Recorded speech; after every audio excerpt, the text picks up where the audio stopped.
आपको देख के ही पता चल गया होगा कि पालक के पराठे बनने वाले हैं, लेकिन आज हम पालक के पराठे एकदम नए तरीके से, नई ट्रिक से बनाने वाले हैं। आपने लच्छा पराठा तो कई बार बनाया होगा, लेकिन आज मैं एक और नए तरीके से बनाने वाली हूँ, जिसे बनाना एकदम आसान है और फटाफट आपके पराठे बनकर तैयार हो जाएंगे। तो इसके लिए मैंने यहाँ पर करीब 200 ग्राम जितनी पालक ली है, जिसे मैंने अच्छे से धो लिया है। अब हम इसे रफली कट कर लेंगे। फ्रेंड्स, सबसे पहले तो आप मेरी चैनल पर पहली बार आए हो तो चैनल को सब्सक्राइब जरूर कीजिएगा और बेल आइकन को भी प्रेस कर दीजिएगा, ताकि आने वाली मेरी नई रेसिपीज की नोटिफिकेशन आपको जल्दी से मिल जाए।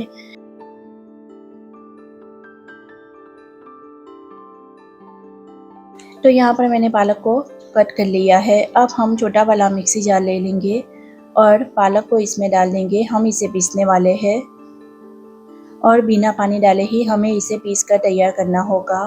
आपने परतों वाले पराठे तो कई बार बनाए होंगे, लेकिन एक बार इस तरीके से भी बनाकर देखिएगा, आपको ये तरीका जरूर पसंद आने वाला है। अब हम इसमें 4 लहसुन की कलियां और 3 हरी मिर्च डाल देंगे। आप मिर्ची ज़्यादा मात्रा में भी डाल सकते हो। स्वाद अनुसार नमक मिला लेना है। अब हम इसे पीस लेंगे।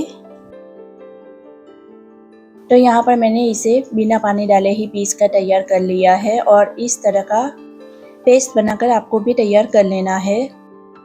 चलिए, तो अब करते हैं आगे की तैयारी। तो यहाँ पर मैंने एक बाउल ले लिया है। इसमें हम 1 कप जितना गेहूं का आटा डालेंगे। आप गेहूं के आटे की जगह पर मैदा भी यूज़ कर सकते हो, या फिर आधा मैदा और आधा आटा यूज़ करके भी पराठे बनाकर तैयार कर सकते हो। अब हम इसमें 2 चम्मच जितना ऑयल डालेंगे। आप जो भी ऑयल यूज़ करते हो वो डाल सकते हो। अब हमने जो पेस्ट तैयार की थी पालक वाली, वो इसमें डाल देंगे। अब हम इसका आटा गूंथने वाले हैं। तो पहले हम इस तरह से इसे मिला लेंगे। आपको यहाँ पर पानी नहीं डालना है, बिना पानी डाले ही आटा गूंथ कर तैयार कर लेना है। अगर ज़रूरत पड़ेगी तो आप इसमें थोड़ा पानी डाल सकते हो।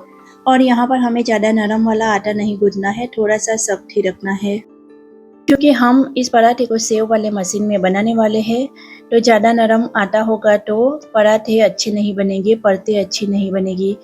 यहाँ पर मैंने बाद में फिर 1-2 चम्मच जितना पानी इसमें और मिलाया था, तो आपको भी ज़रूरत के अनुसार पानी इसमें मिलाना होगा। और इस तरह का सख्त आटा आपको भी तैयार कर लेना है। अब हम इस पर थोड़ा सा ऑयल डालेंगे और इसे हम ग्रीस कर लेंगे। फ्रेंड्स, आपको मेरी अब तक की रेसिपी थोड़ी सी भी पसंद आई हो तो लाइक और शेयर कर दीजिएगा। और इस तरह के पराठे की रेसिपी मैंने पहले भी मेरे चैनल पे शेयर की हुई है, तो आप वहां जाकर देख सकते हो और रेसिपी ट्राई कर सकते हो। अब हम इसे 10 मिनट के लिए ढक कर रख देंगे। और इस तरह के सेव वाले मशीन में हम आज पराठे बनाने वाले हैं। सबसे पहले तो हम इसे ग्रीस कर लेंगे। तो इस तरह की जो जाली आती है बड़ी वाली, वो ले लेनी है आपको और ऑयल से इस तरह से ग्रीस कर लेना है।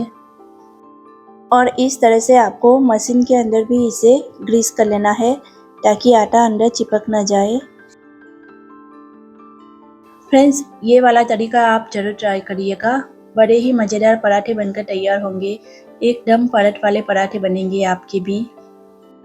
और इस तरह का मशीन सबके घर में होता ही है, तो आप इसे इस तरह से यूज़ कर सकते हो। अब हमने जो डो तैयार किया था पालक वाला, उस पर थोड़ा सा ऑयल इस तरह से लगा लेंगे।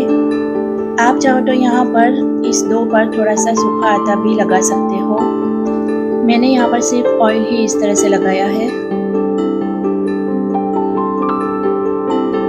अब हम इस डो को इस मशीन में रख देंगे और फिर हम इसे बंद कर लेंगे। फ्रेंड्स, इस तरीके से आप एक बार पराठे जरूर बनाइएगा। और जब भी आप इस रेसिपी को इस ट्रिक के साथ ट्राई करो तो मुझे कमेंट में ज़रूर बताना कि आपको ये ट्रिक कैसी लगी। यहाँ पर मैंने एक चॉपिंग बोर्ड ले लिया है। इस पर हम इस तरह से सेव बना लेंगे। ज़्यादा लंबा नहीं बनाना है। अगर हम इस तरीके से ज़्यादा लंबी वाली सेव बनाएंगे तो पराठा बड़ा बनेगा, इसलिए इसे इतना ही रखना है। अब हम इसे चाकू से थोड़ा सा कट कर लेंगे।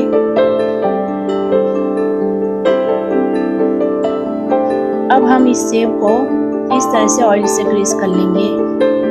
ऑयल लगाने से ये आपस में चिपक नहीं जाएगी और परतें हमारी एकदम खुली खुली बनकर तैयार होगी, इसलिए इस तरह से ऑयल लगाना ज़रूरी है। तो आपको दोनों तरफ से अच्छी तरह से ऑयल से इसे ग्रीस कर लेना है, मतलब कि ऑयल को लगा लेना है अच्छी तरह से। अब हम इसे पलटा लेंगे और दूसरी तरफ भी ऑयल अच्छी तरह से लगा लेंगे इस पर, और थोड़ा सा सूखा वाला आटा भी इस पर छिड़क लेंगे।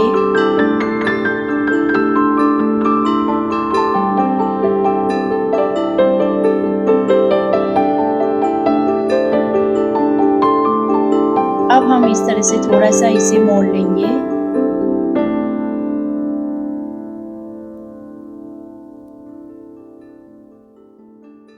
ज़्यादा टाइट नहीं बनाना है, नहीं तो चिपक जाएगी ये आपस में और परतें नहीं खुलेंगी।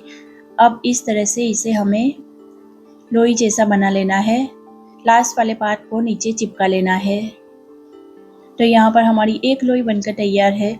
इसी तरीके से सारी लोइयाँ साथ में बनाकर तैयार कर लेनी है।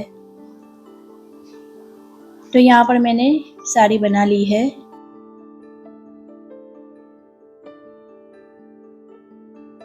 अब हम इसे बेल लेंगे। बेलने के लिए आप सूखा आटा यूज़ कर सकते हो और इसे हमें हल्के हाथ से ही बेलना है, ज़्यादा जोर लगाने की ज़रूरत नहीं है। और आपको जितना मोटा पतला रखना है इस हिसाब से आपको बेल कर तैयार कर लेना है। मैंने यहाँ पर थोड़ा सा मोटा ही रखा है। मोटा पराठा होगा तो सेकने में ज़्यादा टाइम जाएगा और पतला होगा तो जल्दी सेक कर तैयार हो जाएगा। तो यहाँ पर मैंने इस तरह से एक पराठा बनाकर तैयार कर लिया है। चलिए, तो अब हम पराठे को सेक लेंगे। एक नॉनस्टिक पैन को मैंने गैस पर रख दिया है। अब हम इस पराठे को इसमें डाल देंगे। एक तरफ अच्छी तरह से सेक जाए उसके बाद हम इसे पलटा लेंगे और दूसरी तरफ भी सेक लेंगे। इसे हमें मीडियम फ्लेम पर अच्छी तरह से सेक लेना है। आप चाहो तो इस तरह से कवर करके भी सेक सकते हो ताकि ये अंदर से भी अच्छी तरह से कुक हो जाए, कच्चा ना रहे। ये थोड़ा सा मोटा वाला पराठा है तो इसे सेकने में ज़्यादा टाइम लगेगा। अगर आप पतला बेल कर तैयार करोगे तो फटाफट बन जाएगा, सेक जाएगा। अब हम इस पर थोड़ा सा ऑयल लगा लेंगे। आप चाहो तो इसे घी या बटर से भी सेक सकते हो। और इसे मैंने कम ऑयल में ही सेक कर तैयार किया था। इसे हमें अलट पलट कर अच्छी तरह से सेक लेना है। एकदम परतों वाला पराठा बनकर तैयार होगा। धीरे धीरे इसकी परतें खुलने लगेगी। आप देख सकते हो ये टूटने लगा है, मतलब कि इसकी परतें टूटने लगी है। ये अंदर से भी अच्छी तरह से कुक हो चुका है। अब हम इसे एक प्लेट में निकाल लेंगे। आपको देख के ही पता चल गया होगा कि कितना परतों वाला पराठा बनकर तैयार हुआ है। आप भी इस रेसिपी को जरूर ट्राई करना। इसी तरह से मैंने सारे पराठे बनाकर तैयार कर लिए थे। उम्मीद करती हूँ आज की मेरी ये पराठे वाली रेसिपी आपको पसंद आई हो। तो मिलते हैं एक और नई रेसिपी के साथ। तब तक के लिए bye bye. Thanks for watching.